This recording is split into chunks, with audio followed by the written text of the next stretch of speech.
where I give you strategies and tips for entrepreneurship, relationships, and personal development. Happy Wednesday, happy hump day. I hope you're having an amazing week so far. Happy new month. We are in the month of March, and for this month, our theme is going to be healing. Healing is a necessary part of becoming your full self because trauma and hardship and difficulties is an inevitable part of being human, right? And healing gives you the opportunity to walk through life without the pain of the past. If you don't heal, all of these inevitabilities that I just discussed, the things that happen in life will continue to trail behind you and follow you and pretty much just mess up your whole situation because you're constantly dragging them around as you go. And healing is also a journey. For me, I've really taken my healing journey and divided it into 5 sections. And for the rest of this month, I'm going to break down each individual section of the healing journey the way I see it and the way that has really helped me to know where I am and how to get to whatever part I need to get to next to ultimately get to the end and be in a place where I feel healed, whole, and able to move on past the things that have been happening in my life. So, this week, we're going to start off with the moment that the healing journey really starts. And the healing journey starts when things start to fall apart. It starts, at least for me, at the crumble.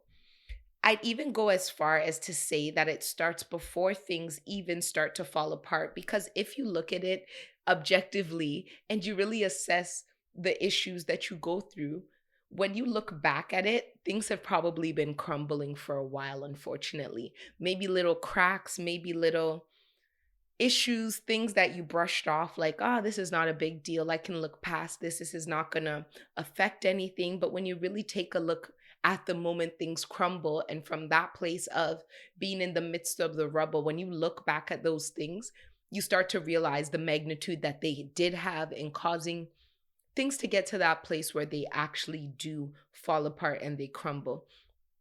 So, the first time I noticed this healing journey, like this path in my life and the crumble that happened, it was in my relationship that I had a few years ago that ended badly. Like, I think that relationship was really what, because of the way I was feeling in the midst of going through that breakup, it caused me to be very, very critical and assess the path that I was on. One, because I wanted to get the heck out of it.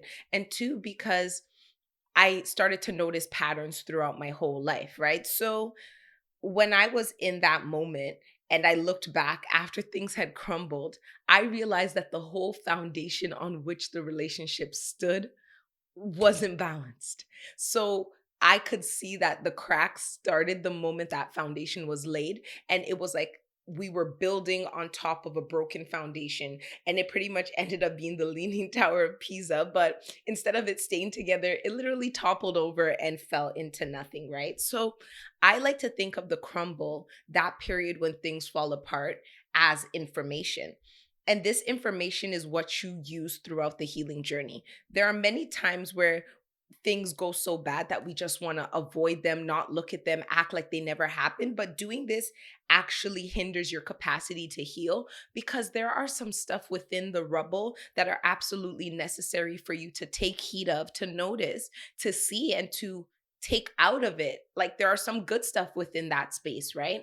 And if you just decide that you're not going to look at it, I'm going to act like this never happened and move past it, you're going to continue to take some unnecessary parts of that crumble with you. You're going to take some of that trauma with you, things that you should have let go of because you've never actually acknowledged them. You are going to end up taking those things with you and dragging them along, and not only hindering yourself, but also, as I've talked about in the past, dragging that residue into situations with new people and making it difficult for yourself to move on, right? So I have 5 tips for you to do when you experience the crumble. So for my example, the crumble was the moment that that breakup happened. Like the moment he was like, I don't want to be with you no more. That was when things crumbled. Even though, as I said, I've been seeing that this was inevitably where we were leading to, but that definitive moment where you can say, without a shadow of a doubt, this is what happened. That is really where the crumble starts. So, these 5 tips are to help you really make the best of a bad situation and gain what you need to gain out of that crumble situation. So, the first tip is to sit in it for a bit. This might seem uncomfortable, it might seem counterintuitive, because if you think about a building crashing down, people are running away from it. But when your life and situations in your life come crashing down and you end up in a situation that now requires healing, there's something to be said for being still in that moment. Sometimes we get so hyper focused on fixing, like filled with rage, but if you take a moment to really just sit down and bask in it, feel the emotions that are present in it, allow yourself to be still instead of just moving, it it not only settles your spirit, but it also strengthens you in a way that you're not going to start running on wobbly legs. You're going to be able to muster yourself up, take a moment to decide what you need to do, and then from that place you'll be able to step forward and move and make more clear-minded decisions. Another tip is to mourn what was. When we experience a crumble and we're in a situation now that requires us to heal, the reason why that crumble is painful is because the experience you were in had some type of value to you. Like, we don't care about things falling apart that we didn't have any skin in building, right? So take a moment to mourn. Even if this crumble is for the best, even if this separation is for the best, even if this loss is for the best, that doesn't mean that a part of you won't be sad at the fact that it's ending. You will be sad about the fact that it's ending, and that's absolutely okay. It's not a moment to have guilt. It's not a moment to demonize yourself. Give yourself grace. Loss is loss. Even the loss of something bad leaves a void in your life. Yes, it might eventually be filled with something better, but in the moments where it still is empty, that gaping availability of space that was once filled with something that you held of value will leave you feeling some type of pain. And that's not something to feel bad about. I remember logically thinking, this is one of the best things that could happen to me because I don't want to be with someone who doesn't care about me, while also being ridiculously sad at the fact that this person would no longer be in my life.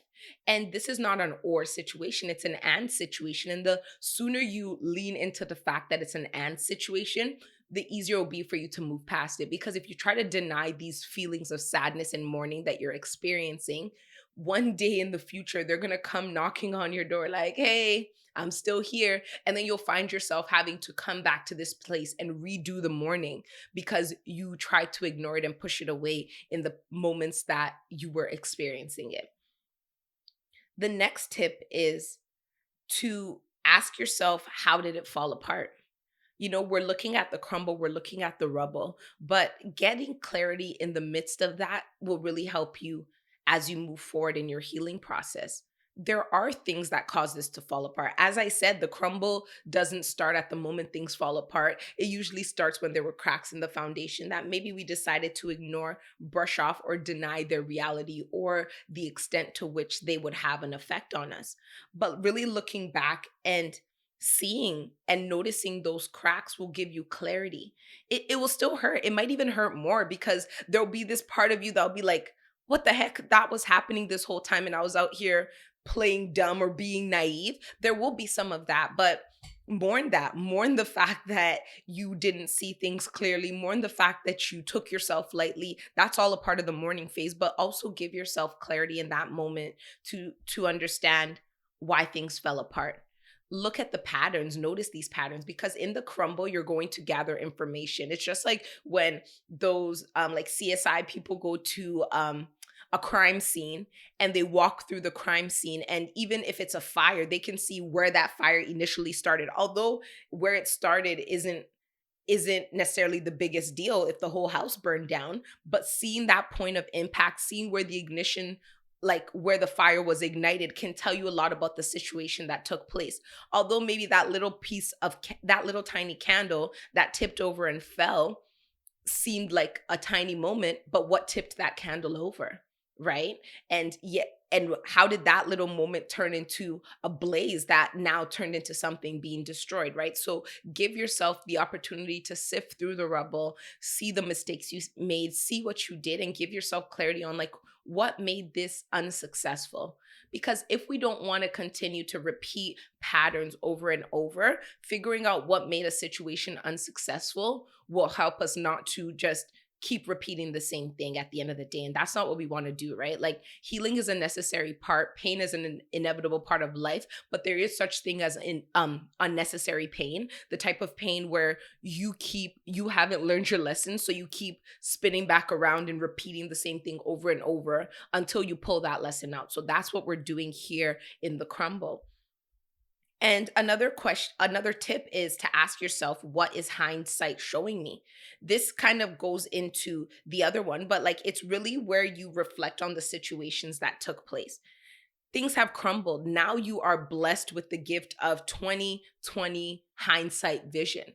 So really take a look back and say, what is hindsight showing me, right? Like the one right before this was, why did things fall apart? But what hindsight is showing you is not always just about things that fell apart. It's also what what was the best parts of me that I brought to this situation?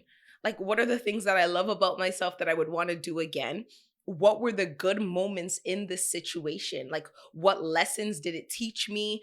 What are the pieces of information that I will add to my good roster and my bad roster, right? And you can do that from this place because you get to literally step back from your situation and have an overhead view of everything that happened from beginning to end and really just take the pieces throughout the timeline that you find beneficial to yourself. And the final tip is to ask yourself, where were the cracks that I didn't notice or that I ignored? As I said, things start to crumble before they fall apart. And there are those cracks that we denied or we allowed, but asking ourselves what are the things that we ignored will really give us a deeper look into who we are and some of our patterns as well, right? I know that I have the tendency when I really care about somebody to minimize the impact of the things that they do that hurt me. So if they do something that I find offensive, that I find painful, because I care about them, I am less inclined to tell them how they hurt me. One, because that awkward conversation is one that I don't usually like to have. And two, because I don't want to hurt them. And I feel like telling them things that are their flaws could hurt their feelings because sometimes when people tell me things that are my flaws, it hurts my feelings. So I know that what happens with that situation is that over time, I begin to resent them. I have seen a pattern in myself of staying silent on things, but not truly fully letting them go. And then there'll come a moment where somebody will do something. And based on the grand scheme, it's tiny. But when compiled upon every other thing that I have kept to myself and I haven't expressed, it's huge. So then instead of them getting a small reaction, they get the compilation of all of the reactions that I have been holding back for so long. And that's not fair. And I know that that is one of the cracks in relationships that I create. Yes, when we're healing, there are things that are other people's fault, but there's also that necessary moment of saying, how have I been the author of my own destruction? What are the things that I have done that have not been beneficial to the situations that what are the things that I have done that have not been beneficial to the situations that I find myself in? Even if all of the weight, all of the issues are not your own, there is something to be said for self awareness and the ability to be able to step back and say, what are my faults and how can I see these patterns, these cracks within not just other people but myself, and ensure that I patch them up accordingly so that I don't continue to do the same thing as I move forward, right? So this is the first part of the healing journey. It's where you look at the mess, the disaster. Things are messy, they're disheveled, but within that disaster, within the mess, within the discomfort, there is so much information, and it becomes your responsibility to pull out the information by sitting in it, by mourning, by clearing your mind and preparing yourself for the rest of the journey. This is the foundation on which healing, in my opinion, is birthed. And if you don't do it right, you're going to build another cracked foundation. And when you're on that healing journey, there's going to be a moment where things just crumble again because you ignored some parts of this necessary foundation of seeing how, why, and what things fell apart within whatever situation you are healing from. So, next week, we'll move on to the next part of this healing journey. Thank you so, so, so much for listening. Don't forget to like, don't forget to review, don't forget to subscribe and share with a friend. Healing is something that we are all going through. So, this series is one that I feel will benefit us on many levels. Some of us are healing from personal trauma, some of us are healing from relational trauma, some of us are healing from business woes and just things in our life that happen outside of us, right? So I know that this series will be one that everybody can find a way to relate to. So I would really appreciate it if you would share it with somebody you know and help me to get this message out and do the work that I'm here to do. So have an amazing week, and I'll talk to you next Wednesday. Bye.